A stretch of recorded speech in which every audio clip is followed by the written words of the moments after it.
শুক্রবারের খাওয়া দাওয়াময় ব্লগ নিয়ে চলে আসলাম। আই হোপ তোমাদের ভালো লাগবে। এই ব্লগটা ছিল ফ্রাইডের ব্লগ, বাট আমার এডিট করতে করতে স্যাটারডে হয়ে গেছে। তো ইদানিং আমি ডায়েট করছি, তাই সকালবেলা ঘুম থেকে উঠেই খালি পেটে ফ্যাট বার্নার ড্রিঙ্কসটা খেয়ে নিলাম, যেটাতে আমি ইউজ করেছিলাম চিয়া সিড, মধু, হালকা কুসুম গরম পানি আর লেবু, আর সাথে ছিল একটা বয়েলড এগ। দেন ঘরের কাজগুলো সেরে শাওয়ার নিয়ে নিলাম। এই যে এটা হচ্ছে আমার সেই বানানো বডি স্ক্রাব, যেটার ভিডিও আমি তোমাদের সাথে অলরেডি শেয়ার করে ফেলেছি। শাওয়ার নেওয়ার পর আমার একটাই কাজ, আম্মুর সাথে রান্নাঘরে গিয়ে দেখা করা। আম্মু কি করছে না করছে সেগুলো গিয়ে দেখা, আর গিয়ে দেখলাম আম্মু একদম হাতে মাখিয়ে গরু মাংস রান্না করছে। এটা অ্যাকচুয়ালি আমার আপু রান্না করেছিল, বাট মাখাচ্ছিল আমার আম্মু। এটার রেসিপি আমি তোমাদের সাথে শেয়ার করব। দেখো জাস্ট এটার কালারটা কি সুন্দর হয়েছে। তো লাঞ্চে ছিল ঢেঁড়স ভর্তা, সবজি আর সরিষার তেল দিয়ে হাতে মাখানো গরু মাংস। আমার কিন্তু ঢেঁড়স ভাজি, ঢেঁড়স ভর্তা খুবই ভালো লাগে। আই নো যে এটা অনেকে পছন্দ করে না। কচুর মুখী, কচুর লতা, কচুর শাক, এগুলো আমার খুবই পছন্দ। আমার এই টাইপের খাবার খুবই ভালো লাগে। তোমাদের কার কার এগুলো পছন্দ না তারা আমাকে অবশ্যই কমেন্টে জানাবা। তারপর সন্ধ্যাবেলায় একটু স্ন্যাক্স খেলাম। এই যে এই জিনিসটা আমি ফার্স্ট ট্রাই করেছিলাম, এটার নাম ছিল আই গেস সিসিমি ব্রাজেক, সামথিং লাইক দ্যাট। বেশ মজা ছিল এটা। তারপর একটা নতুন আইসক্রিম ট্রাই করলাম, এটার নাম ছিল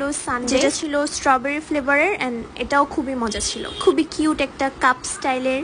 দেখো আবার ভিতরে একদম অন্যরকম ভাবে একটা চামচ। আইসক্রিমটা দেখতে খুবই কিউট আর নাইস ছিল। আমার এটাকে খেতে একদমই ইচ্ছা করছিল না, এটা খুবই সুন্দর লাগছিল দেখতে, অলসো খেতেও মজা ছিল। দেন লাস্টলি এই আইসক্রিমটা ট্রাই করেছিলাম, ইট ওয়াজ অলসো গুড।